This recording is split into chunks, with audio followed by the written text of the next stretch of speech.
Hey, it's Kathleen Burns Kingsbury, and I am in my home office in Waitsfield, Vermont, and I want to talk to you about pets and money.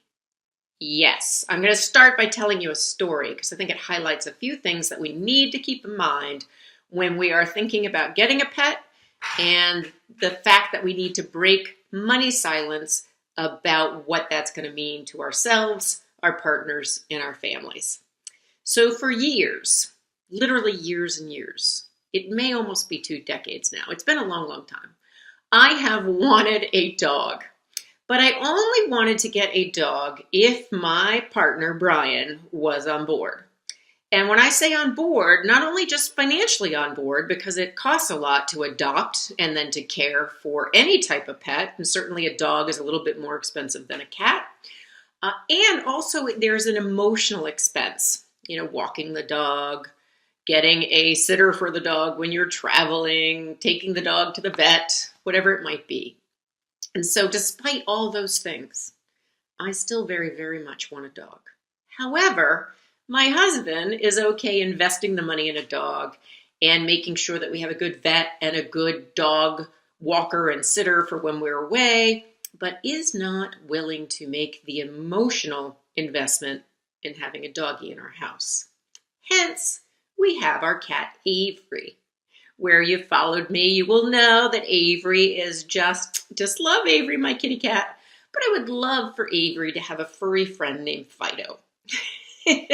Anyway, I am not going to win that battle. But my point is that when you're in partnership or when you're in a family and you're thinking about adopting a dog or buying or purchasing a dog, you really need to think about how much is it going to cost first to acquire the pet. And depending on whether you adopt or whether you get a purebred, it can be anywhere from a couple $100 to a couple $1,000s. Then you need to think about what's the annual expense of caring for this dog, not just in terms of dollars and cents. And I think on average it's about, $1,500 to $2,000 a year to care for a healthy dog. You also need to think about the emotional expense. Am I willing to get up at night and walk the dog?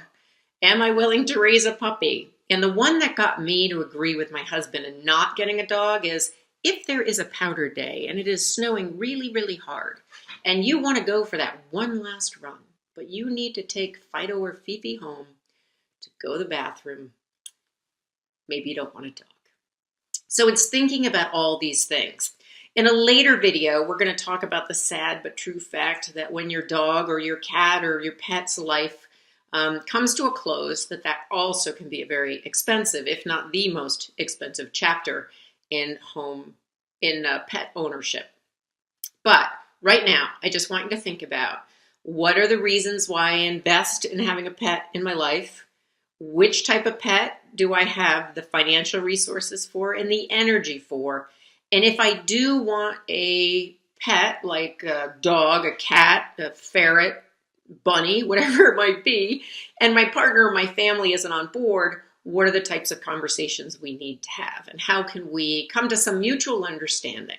And so I'm just going to end that my mutual understanding with Brian around me getting maybe a chocolate lab, I've always wanted a chocolate lab, is that when and if we are no longer together, death do us part, I don't think we're getting divorced, but if something like that happens, then the first thing I'm going to do is go out and get a dog. Not one, but two big furry friends.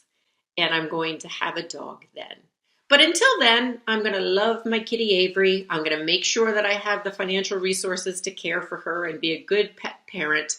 And that I am going to continue to break money silence with my husband around her care. So thanks a lot for listening. Let me know what you think by putting something in the comments or subscribing to my YouTube channel. Until next time.